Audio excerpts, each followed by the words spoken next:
Welcome into a crossover episode of Locked On Phillies and Locked On Brewers. And could this be a playoff preview? I mean, there's a lot to suggest that these teams are on a collision course for later on in the season, but we know they're playing tomorrow night. Well, tonight it is because it's going to be our Tuesday episode.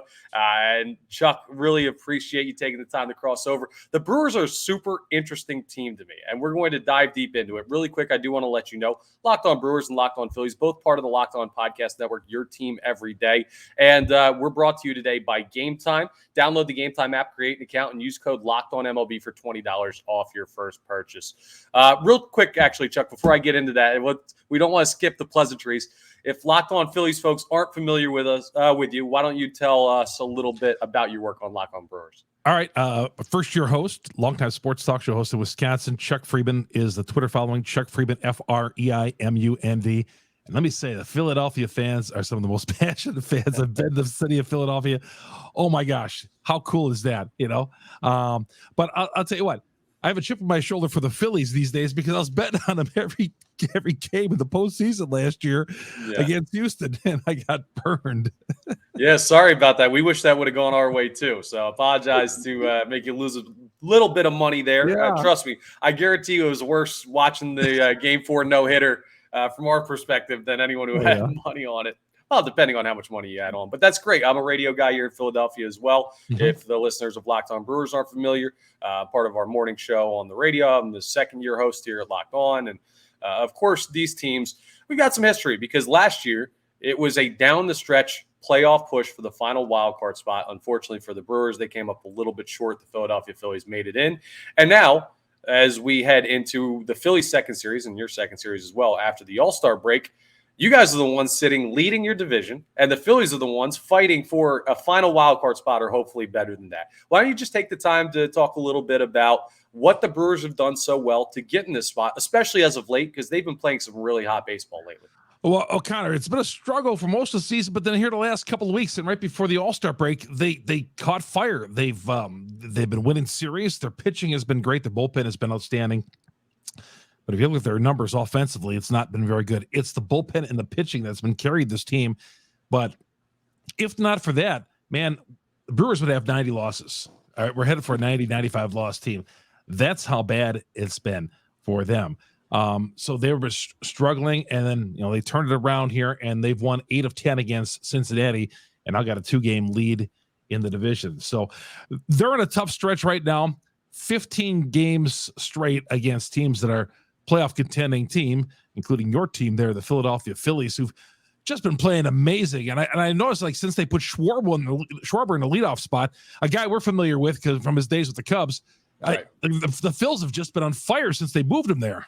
It makes absolutely no sense. We talk about it all the time. I brought it up multiple times on here. Like, you have a prototypical leadoff hitter in Trey Turner. You have another young player in Bryson Stott who puts together amazing at-bats, contacts the ball at a high rate. He's a guy that is obviously more athletic than Schwarber, like everybody on the team is, but both those guys are just perfect leadoff hitters, and the team doesn't win unless Kyle Schwarber's batting leadoff. I don't know what it is, but it's what they employed last year when Rob Thompson took over for Joe Girardi. It's what worked throughout the playoffs. It's what this team is obviously comfortable with, and comfort is what's kind of turned this around. They've gotten into a more set routine. Rob Thompson has figured out who he likes and what spots out of the bullpen, the lineup he likes to employ, and that's been a huge part of them winning. I think it's 26 of their last 36 games. It's insane the run this team's been on. Yeah, I mean, with him in the leadoff spot since early June, the Phils have been on a roll. And, I mean, obviously it starts with Bryce Harper. Sounds like he's going to play first base sometime during this series, Tuesday, Wednesday, and Thursday. But, I mean, Bryce is great. I mean, he is. I know sometimes he's struggling all that, coming off the injury in the offseason. But talk about what he's been doing as of late this season. Yeah, so it's funny. The power has not been there. He just his 4th home run of the season. I know he came in a little late with the injury, but still, he's played enough games that he should have more than that when it comes to his power numbers. He did just hit one this past series against the San Diego Padres. It was his first one, ending the longest streak of his career between home runs. So I don't know if that's elbow fatigue or anything, but the guy is still hitting close to 300. He had a huge clutch hit against some guy yesterday. I'm trying to remember the name. Is it Hader? Is that how you pronounce that? I think you guys are familiar with him up there. Well, we lost him about a year ago, and want him back, and now want him back since the Padres are one of the complete failures of baseball. Yeah, exactly. And they might be selling at the deadline. But no, he's still as clutch as ever, and he's creating offense in multiple ways for this team, just not so much with the power lately. And now we get to see if he can play first base, which that's the most intriguing thing outside of the wins and losses in this series for Phillies fans. How does Bryce Harper look over there? And can he channel the catcher that he was when he was a prospect before he turned into an outfielder and show off that the kind of infield ability with his hands and reaction time? Well, I mean, there's 4 teams right now really fighting for the wild card spot. I mean, there's others, but I mean, you guys are right in the mix, think like a half game out. And I mean, 10.5 behind Atlanta. I don't think anybody's catching Atlanta. They're just having just a great year, but that doesn't mean you can't catch them in the postseason. Do you guys pretty much look at it as, we're fighting for that wild card berth, or at least one of the 3? Absolutely. I mean, Atlanta's, after that stretch I just told you about, Chuck, they lost games on Atlanta over that stretch. I don't know how you can possibly catch them when they're playing like this, and they show no signs of slowing down. That organization is just a juggernaut. And also, what makes Phillies fans very comfortable, and I'm sure it makes the team comfortable as well, not only do they normally play Atlanta really competitively, like they have trouble with the Mets, they have trouble with the Marlins, but when they see the Braves home or away, the Phillies handle them well. And last year you got in as a wild card team, went on a run, which included knocking off Atlanta, and you feel comfortable that this team can repeat that looking at the talent level. So the fact they did it last year makes you okay with saying, yeah, we can't catch them, but we'll see you guys in October. That's kind of where the mindset is. Both of the fan base, and I have to imagine the team also thinks that way. Yeah. I mean, and I think they're going to get in. I think they're going to get in. They're a good team. And, you know, I mean, Aaron Nola pitches against the Brewers. Pretty good pitching matchup. Teheran, who's, I don't know if you've been following him, man. You know, he was pitching so good with in his first 6 starts here. The Brewers kind of picked him up off the scrap heap. Last 2 have not been very good.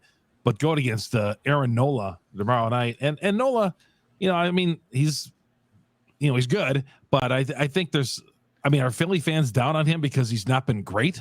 Yeah, he's big time down on him. So here's the thing. He's talented. Yeah. Part of being a good pitcher is consistency, some level of it, and he has no level of it.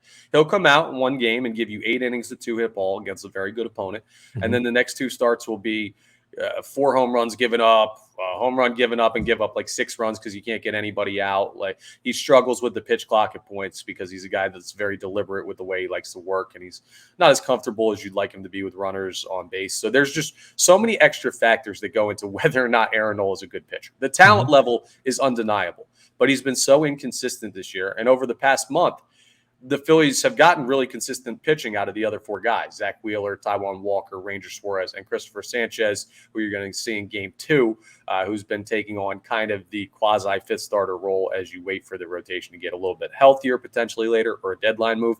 Bottom line is you've had really good pitching, and then you have Aaron Nola, who gives you really good pitching 1 out of every 3 starts. And there are pitchers who don't do that at all. But for a guy with his resume, we're to the point in his career where it's like, okay, dude, you got to start getting consistently good outings for us, or you're not getting the payday, at least in Philadelphia, that you think you deserve when your contract's up after this year.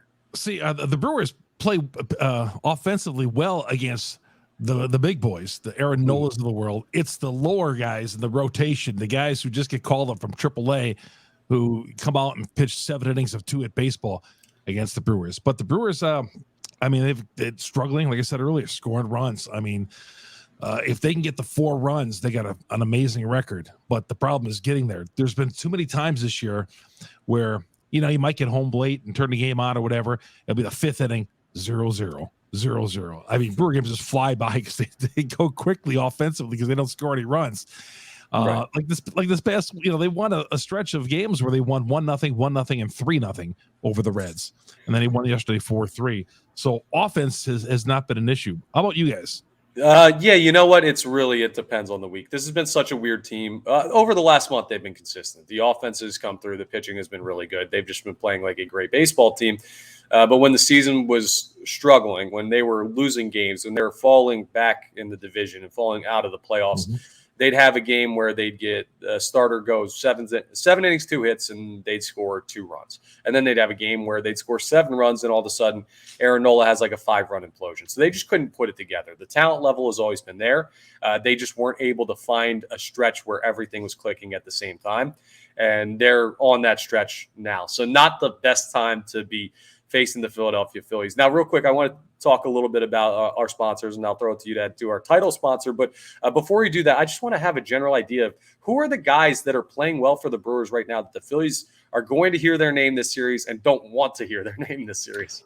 Well, the pitching, if you look at the pitching, the guys who are matched up, Teheran, I told you, had 6 quality starts, 2 bad ones. So this is a really key one for him coming up on Tuesday. Wade Miley has been really good for the Brewers. He'll go Wednesday for Milwaukee. And then Corbin Burns is the ace of the staff, coming off 13 Ks over 6 innings in his last outing.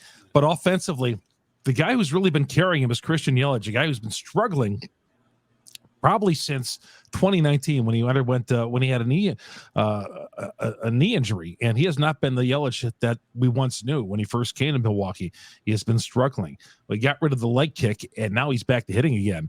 This has been since midway. He's been on a real roll. He's hitting like 360 over the last 25 games or so. So he's the one guy, but offensively, he had 2 home runs in this past weekend series against the Reds. So that's one guy, but and Contreras, the catcher. You wouldn't think that William Contreras, when you mention the guys who are threats in this team, he's hitting about 272, but you look at the rest of them, it's been a struggle. There's been injuries. The bullpen has been just fantastic for this team. I argue it's one of the best bullpens in the league, but offensively, you're going to see, unless they wake up this weekend, which they haven't done all summer long and spring long, offensively, it is a real struggle. Today, the show brought to you by Gametime. Gametime, Locked On Brewers, Chuck Freimund, and Connor Thomas. Connor Thomas from Locked On Phillies. I'm from Locked On Brewers. And the show brought to you by Gametime. Buying tickets has never been easier. Go to Gametime. I told you before, I bought tickets for me and my 12-year-old right behind the visiting team's bench, right behind the dugout at various sporting events. 2 clicks and you are right there. Go to Locked On MLB. Use the promo code Locked On MLB for $20 off your first purchase. Download the Gametime app. Terms apply. Again, create an account, redeem Locked On MLB for $20 off. But you got to download that app. You're going to get flash deals, last minute tickets, easy to find tickets, and images of seat views. It's really key because you can click on and find out where your seat is, and you're going to see a spot. And you're going to see, hey, this is a good seat. I think I want to have this one, or it might be a seat you not like. So, or you might want a better one, but you're going to get the lowest price guaranteed, event cancellation protection, job loss protection, all that. So forget planning months in advance. Gametime has tickets again right up to the day of the game. Go to Gametime and again, take advantage of this promo. Save $20. Locked On MLB for $20 off your purchase. Download the Gametime app today. Chuck Freimund and Connor Thomas. We're talking Brewers and Phillies here for the next 3 games, 2 night games and a day games. Coming up. We'll talk more about these pitching matchups coming up next here as we continue on our crossover version of Locked On Brewers and Locked On Phillies. Yeah, now real quick, let me tell you a little bit about the timing of the games and one of our partners as well. Of course, we have a partnership here through Locked On with SiriusXM Radio, and it's the best way to catch the hometown radio broadcast of all of your favorite games, and that includes Brewers games and Phillies games. So you can just go to the SXM app. If you're rooting for the Brewers and want to hear their radio broadcast, you can obviously search Brewers and search Phillies for the alternative, and you can listen to the Phillies. And sometimes, it is fun to go ahead and check out another team's radio broadcast. I enjoy doing that from time to time. You can do that through the SiriusXM app to get the opportunity to hear the narrative from the other side. You can't really pop on to television and listen to the local TV broadcast unless it's like a national game. You get every perspective, but that's a nice thing about SiriusXM radios. You can grab that as well. So go ahead and check out Phillies Brewers tomorrow night. Well, it'll be tonight when we're recording this or when it's playing, 6:40 p.m. on Tuesday, July 18th, and that's Eastern Standard Time. So that's 5:40 your time, right, Chuck? Yeah. People will be in traffic jams here at 5:40, a little earlier start our time. Yeah. And, I in the early days of SiriusXM, you could hear the great Harry Callis who passed away. I remember when he used to come to Milwaukee in the press box, he was such a nice guy. Incredible. And of course, voice of many sports in the city of Philadelphia. But yeah, I miss who's the broadcast these days? It's Scott Fransky and Larry Anderson. So Scott Fransky, of course, yes. Now, Yeah, Larry listen to Anderson that. doesn't normally travel, so what they'll do on away games, now this is a home series, obviously, so you'll be able to hear Mhm. him, but on away games, they have like this cool rotation of former players Okay. that pop in. They're trying their hand at it, so it's a fun listen regardless.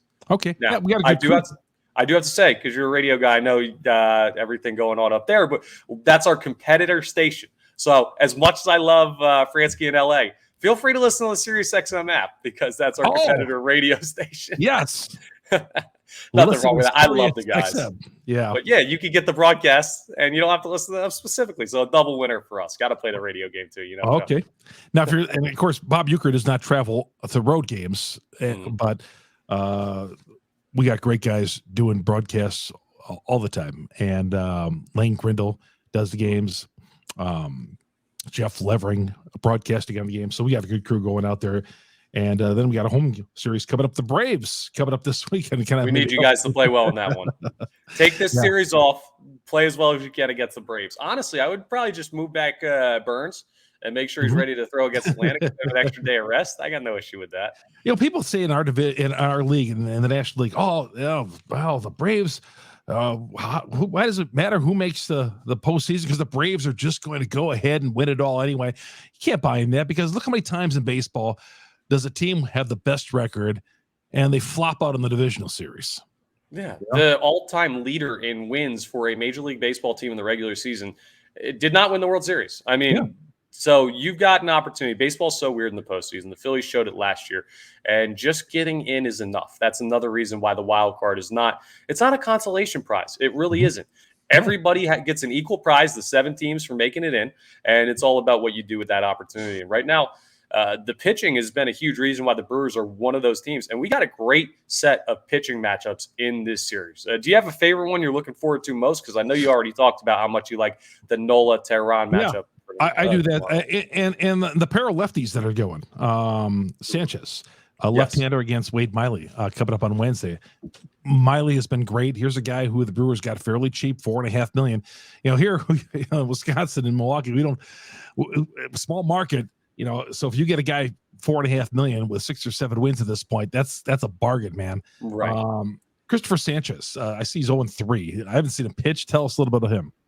It's so crazy. He's got a really good numbers look when you just see his ERA, his whip, everything like that. You had a little bit of a rough time against the Padres, but that Padres lineup is a good veteran one that creates opportunity or creates disadvantages for young pitchers at points.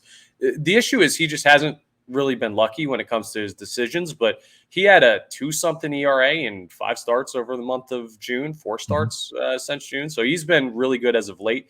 He's got, I think, now 8 career starts at the major league level. So he's a young guy that kind of came up and filled in that spot because they haven't been able to find someone to fill the 5th spot in the rotation. Andrew Painter was the top pitching prospect in baseball coming into the season. He's had elbow issues to the point where he might not throw this year. And because he was out, the 5th spot in the rotation kind of became a question mark. And now Sanchez has really grabbed a hold of that. I think the Phillies will improve at the trade deadline on that spot and go out and try and get another veteran starter. But he's been as good as anybody in this rotation lately. Just hadn't had luck with the wins. And that's why you see the 0-3 record. Speaking of guys that we're familiar with, of course, Craig Kimbrell from his days with the Cubs. I see he's putting up some big numbers for the Phils. Oh, he's been incredible. It's been a resurgence. Now, the Dodgers used him in kind of a setup role last year. And something about these guys' mentalities, I talk about it with the bullpen entirely. I pitched in college, and I played a little semi-pro ball after school, and I pitched out of the bullpen largely in college. Having the comfortability with your role. Not, I like you in the 7th, 8th, and 9th inning. No, you're our closer. You're our setup guy. In the 7th inning, if we're facing a tough lefty, it's this guy. Like, I think that's underrated in today's game with how people employ pitchers in a smaller role out of the bullpen, even though you got the 3-pitch role. You've got guys that are either they use as opener. I don't want to go too much into the thought process behind it. Bottom line, he's become the closer again, and I think that's made him a lot more comfortable because that's a role he's employed for over 400 saves, one of the few men to do that in the history of baseball. He was an all-star, deservingly so, and he's looked just as good since coming out of the all-star break. So if you get to the 9th inning against the Phillies, he's a force to be reckoned with. I got to ask you, the Milwaukee Brewers, when you ask the average Philly fan, The Milwaukee Brewers, because we fly under the radar. We're not on Sunday Night Baseball ever. You could probably count on one hand all the times. The Brewers are just not on Major League. I mean, Major League Baseball wishes that we were contracted because they don't care. We're just a jobber for the big market teams. So what would they say about the Milwaukee Brewers? Most of them would probably think that CC Sabathia is still your ace, and would think back to that 2008 postseason. I know. No, the real calling card has been the pitching staff that you guys have developed, and I think people are aware of that across baseball because you have to be. Just the talent level that exists there. But Yelich was a draw, and then he dropped off for a little bit. It's nice to see that he's come back, but I honestly, that's why I asked who's playing well, because I don't think the average Phillies fan understands just how good of a year Christian Yelich is having in a resurgence. And outside of that, it's a very unknown team, which is weird considering it's another National League team. It's a team that's never really been way out of the playoff race. Even when you miss, you don't have 110 loss. Like the Brewers don't fall apart. They're always kind of in the conversation, and the NL Central. That's the worst mediocrity there. That's what they are. Well, I was trying to be polite and not use that one, but we've been familiar with that for a decade in Philadelphia before last year too. So it is more of one of those unknown teams that kind of drifts around in the NL Central. And you think about the Cardinals, who are kind of, I guess, the belle of the ball in that division, and not so much this year. So the opportunity exists. What should we know about the Brewers that you don't think I've mentioned there? What's the calling card besides pitching? Just give me the general feel of this team. Well, when you mentioned Yelich, he's up to like 284, and somebody could say, well, 284, that's not having a very good year, but he was hitting like in the 210s and 220s for most of the year. He raised his batting average 60, 70 points in the last month and a half because he's been on fire. Because you go deep enough in the season, it's tough to raise that batting average, but he's raised it a lot because of just how good he's been. But you're going to see a lot of no names out there. The Brewers have rostered like 52, I think it's 52 different players so far. They've rostered because the guys have been hurt, going up and down and injured, and they never use the same lineup 2 days in a row. You're going to see guys in the cleanup spot. You're going to look at the game and say, why is that guy who's hitting one home run in the cleanup spot?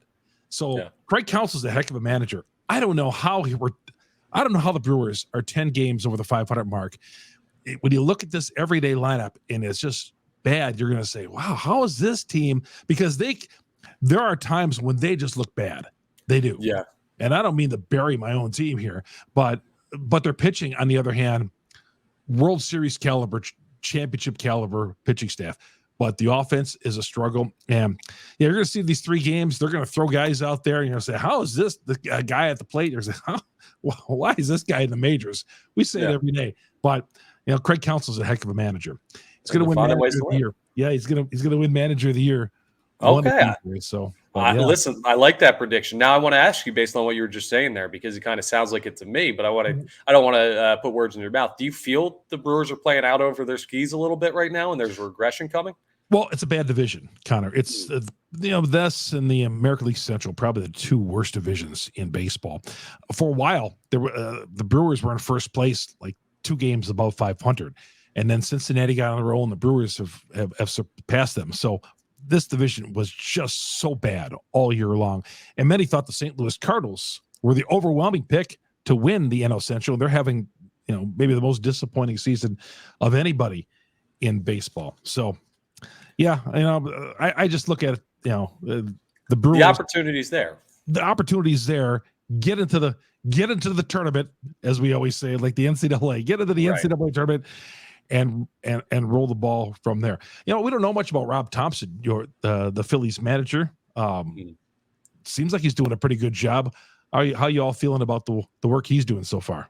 Yeah, he did a great job last year as interim, obviously leading them to the World Series and National League pennant. That's a really good job, especially when you come in for a guy like Joe Girardi, who carries such a resume, even though he had been away from baseball. And then Rob Thompson came in, and he was kind of the opposite of Joe Girardi, where Girardi was very statistically oriented. He had his binder all the time that he walked around with how they should play, and he wasn't as much of a player's coach. And Rob Thompson is the ultimate player's coach, almost to a fault, in that he won't throw anybody under the bus. He won't put responsibility on anyone besides himself, and he tries to keep it light and protect his players, and just he's a baseball lifer, and he coaches like it. He sets a lineup that he feels comfortable with, tries to stay consistent, and doesn't really try to do too many big things. Like when Rob Thompson is at his best is when he's making one good decision a game. He sets the lineup that he's comfortable with, and he'll make one brilliant call out of the bullpen, one brilliant pitch hit decision, something like that, a pinch runner decision. But he's not a guy that's going to we just saw the Rays before the All-Star break. He's not a guy that's going to employ an opener for the sake of doing it to try and break baseball. He's just a very consistent guy that players seem to really like to play for. And it's working out very well for this team. And I think the reason that works out so well for him is this team's laden with veterans who, while they haven't prior to last year had a lot of playoff success, they're filled up with guys who have played in the leagues for a long time and know exactly what it takes to sustain levels of success at the major league level. Like a guy like Castellanos. I wish he was on the Brewers. I love that guy. Yeah. I mean, he's amazing. He always seems like he was clutch hits. I mean, I love that guy. Yeah, and you pair that with Schwarber, who's a World Series champion with the Cubs. Harper, who, I mean, we know his pedigree. Wheeler, Nola, guys who have won a bunch of games. Like, the list goes on of veterans who are proven good players. The issue is until last year, they weren't proven winners. And that run last year really felt like it unlocked the potential of this core of Phillies players. All right, we better take a quick commercial break here and come right back. I was going to ask you one more question about your team and what Brewer fans should maybe look as maybe one of the weaknesses from the Phillies. We'll do that coming up next here on Locked On Brewers, Locked On Phillies on the crossover. All right, and I want to just bring us back by talking a little bit more about SiriusXM. Again, Tuesday night, 6:40 p.m. Eastern Standard Time, which is, again, 5:40 p.m. Central Time. If you're chiming in, checking in on the Brewers, you can listen to Phillies Brewers. Just search either Brewers or Phillies, whatever your preference is, whatever team you follow on the SiriusXM app, and you can pull up the hometown radio broadcast of that contest and all the contests in the series. I know, Chuck, you brought up early on the episode, 2 night games, 1 day game, which I love the day games with how early I have to wake up for radio. I'm up 4 a.m. every morning, so those day games are a lifesaver for me. The morning talk grind. That morning thing is brutal. You can never, because you stay up and then you got to go to bed after the game. You never get used to it. But it sounds like the Brewers have given us some tight, low-scoring games, so maybe we'll get quick ones with the pitch clock. I guess the thing I wanted to end with as we get ready to wrap up is just the expectations for the series. The Brewers have been playing really well. The Phillies are doing the same thing. They come in after winning a series against the Padres, a 3-game set. What would be the expectation and what would be your disappointment as far as results of the series? I just don't want this team to get swept in Philadelphia after winning 3 against the Reds. Don't throw all 3 of those games back with losses. I mean, if they took one of the game, I know I'm setting the bar low here. One of these games with the Phillies and came home losing 2 or 3, I'd be disappointed. But I just don't want them to get swept. What about you? And what is a weakness on this team that you think that Brewer fans should look to and say, well, that's where we can get these guys in? Yeah, I do think the Brewers, with all due respect to how well their pitching staff has been doing, I think they are the product of a weaker division. And that doesn't make them a bad baseball team. It just means that instead of looking at the records that currently show 52-42 at 51-42 and say these teams are even, I do think the talent level leans more to Philadelphia's way. So the goal was 2 out of 3. If they go 1 out of 3, people are going to be upset here. I won't be, because I stand in the same spot as you do. I mean, I don't look at baseball as the grouping of one series or one game or anything like that. I try and look at it in 10-game stretches to get a better idea of how the teams have been playing lately, and the Phillies have been good. But 2 out of 3 playing this series at home with how well they've been playing is probably a fair expectation for what you want from the Phillies. 1 out of 3 acceptable, and neither team wants to get swept, obviously, right? No, not at all. And I'll tell you, if they looked at both of us right now and nobody knew us, people would think that you're the Brewer guy because you got Brewer color. I know. On, and that hat looks like one of their hats that they wear. Yeah, this is a Philadelphia Union, our soccer team, our MLS team here. And I'm wearing this shirt. I've been wearing this shirt every episode after a Phillies win for the past month and a half, literally starting on the day they started this hot streak. It was like June 6th. I started wearing it, and they got hot since then. So that's been going well. I think I missed a question of yours in there real quick that I want to get to. A weakness of this team right now. The biggest weakness is the inconsistency with the stars. Trey Turner has not been what you paid for. Now he's still a serviceable player in the field, and I do believe he's got to come out of it. But he hasn't been hitting average close to what you'd expect. Kyle Schwarber, he's starting to come out of it, it looks like, but his average is still below 200. JT Realmuto has been slumping lately, and Bryce Harper hasn't had the power. The stars not performing puts a lot of pressure on the younger players, and sometimes those younger players like Alec Boehm and Bryson Stott and Brandon Marsh are inconsistent because they're younger players. So if there's a place to take advantage of the Phillies, it's hope that the stars don't get hot in this series, and they'll give the opportunity for the Brewers to take 2 out of 3. Very good. Connor, how do people get a hold of you? And give us your wrap up here as we can send it home. Yeah, absolutely. You can follow me on Twitter at Connor Thomas 975. You can subscribe to Locked On Phillies on YouTube and follow Locked On Phillies on Twitter at LO_Phillies. And a little personal plug, you can hear me on 97.5 The Fanatic, Sports Talk Radio every morning, 6 a.m. to 10 a.m. And that's for the folks here in the Philly market if you want to make me waking up at 4 a.m. every morning worth it. How about yourself, Chuck? All right. Follow me on Twitter, Chuck Freimund, Freimund. I'm the host of Locked On Brewers, longtime sports talk show host here in the state of Wisconsin, also AP radio correspondent. And that's going to be a wrap. I don't think we play each other later on the season, do we? I don't know that we do. This might be all she wrote for us. I don't think that might be it. Okay, yeah.